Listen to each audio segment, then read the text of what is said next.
مولاي صل وسلم دائما أبدا على حبيبك خير الخلق كلهم مولاي صل وسلم دائما.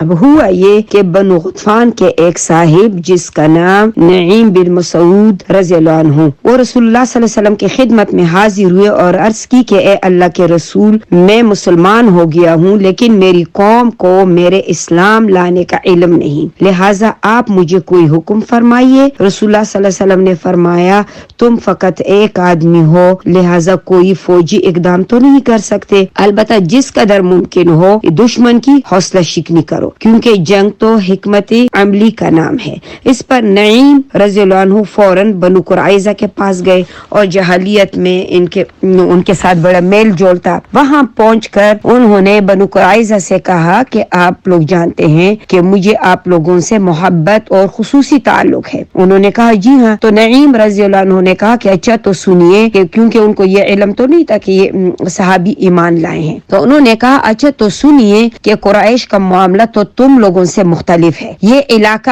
آپ کا اپنا علاقہ ہے، یہاں آپ کے گھر ہیں، آپ کے مال ہیں، دولت ہیں، بچے ہیں، اگر جنگ میں شکست ہوتی ہے تو آپ انہیں چھوڑ کے کہیں نہیں جا سکتے، جبکہ قریش اور غطفان جو ہیں وہ تو اگر رسول اللہ صلی اللہ علیہ وسلم سے جنگ میں شکست کھائیں گے تو یہاں سے بھاگ کر چلے جائیں گے، ان کے تو مال دولت بچے اور ملک جو ہے یعنی وہ سب محفوظ ہیں۔ تو مشورہ اس نے یہ دیا کہ لہٰذا میں تمہیں یہ مشورہ دیتا ہوں، چونکہ بنو قریظہ سے بولے کہ تم لوگوں نے رسول اللہ صلی اللہ علیہ وآلہ وسلم کے ساتھ ٹریٹی توڑ کر بدعہدی کی ہے، اب اگر شکست ہوتی ہے تو رسول اللہ صلی اللہ علیہ وآلہ وسلم تمہاری طرف رخ کریں گے، چنانچہ تم یوں کرو کہ تم لوگ جو ہے قریش کے پاس قریش سے کچھ آدمی مانگو اور ان کو اپنے پاس یرغمال کے طور پہ رکھ دو اور ان سے کہنا کہ آپ ان کے ساتھ جنگ میں جب تک شریک نہ ہوں گے، یعنی تم لوگ جس وقت ہمیں کچھ آدمی یرغمال کے طور پہ نہ دو، تاکہ اگر جنگ میں کوئی شکست کا بھی معاملہ آئے تو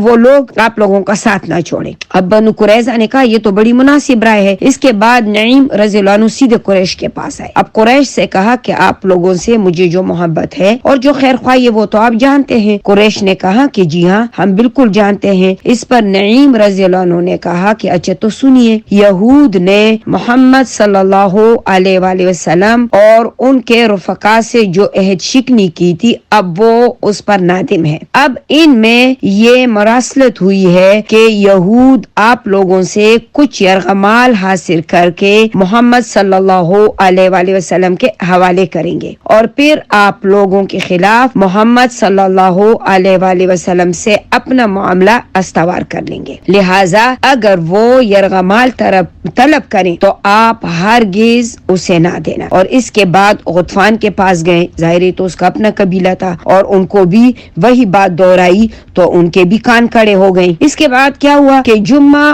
اور جو ہے ہفتے کے درمیانی رات قریش نے اپنا پیغام یہود کے پاس بھیجا، اپنے آدمی بھیجے اور ان سے کہا کہ دیکھو ہمارے گھوڑے ہمارے اونٹ جو ہے ختم ہو رہے ہیں اور ادھر سے ہم لوگ حملہ کرتے ہیں، وہاں سے تم لوگ محمد صلی اللہ علیہ وآلہ وسلم پر حملہ کرو۔ یہود نے جواب کہلا بھیجا کہ دیکھیں آج تو چونکہ ہفتے کا دن ہے، آپ جانتے ہیں کہ ہفتے کے دن تو ہم جو ہے نا ہماری شریعت میں یعنی کچھ کام ہی نہیں کرتے، اور تم لوگ یہ بھی جانتے ہیں جنہوں نے شریعت کی خلاف ورزی کی ہے ان کو کس عذاب سے دوچار ہونا پڑا۔ اور ہاں اس کے علاوہ آپ لوگ جب تک اپنے کچھ آدمی ہمیں بطور یرغمال نہ دیں ہم لڑائی میں شریک نہ ہوں گے۔ وقاصد یہ جواب لے کے واپس قریش اور غطفان کے پاس آئے۔ اب انہوں نے کہا کہ واللہ نعیم نے تو سچ ہی کہا تھا، یہ تو جو ہے نا انہوں نے تو جو ٹریٹی رسول اللہ صلی اللہ علیہ وسلم سے توڑی تھی یہ تو واپس جوڑی ہے، تو لہٰذا اب یہ ہماری آدمی آ کے رسول اللہ صلی اللہ علیہ وسلم کے حوالے کر کے ان کو قتل کرانا چاہتے ہیں۔ اور انہوں نے کہا کہ نہیں، یہود قریش اور انہوں نے جواب بھیجا غطفان نے کہ ہم کبھی بھی آپ کو کوئی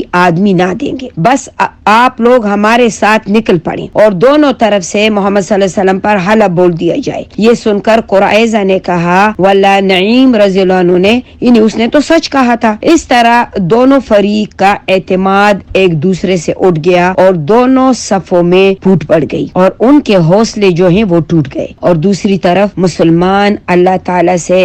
دعا کر رہے تھے اللہم استر عوراتنا وامر روعاتنا، اے اللہ ہماری پردہ پوشی فرما اور ہمیں خطرات سے معمون کر دے. اور رسول اللہ صلی اللہ علیہ وسلم بھی دعائیں مانگ رہے تھے اے اللہ کتاب اتارنے والے، جلد حساب لینے والے ان لشکروں کو شکست دے، اے اللہ انہیں شکست دے اور جھنجھوڑ کے رکھ دے. بالآخر اللہ تعالیٰ نے اپنے رسول صلی اللہ علیہ وآلہ وسلم کی دعائیں جو ہیں سن لی اور چنانچہ مشرکین کے صفوں میں پھوٹ پڑ جانے اور بدلی سے ان کے جو ہے نا ہمت تو ویسے بھی پست ہو گئی تھی، لیکن اس کے بعد اللہ تعالیٰ نے ان پر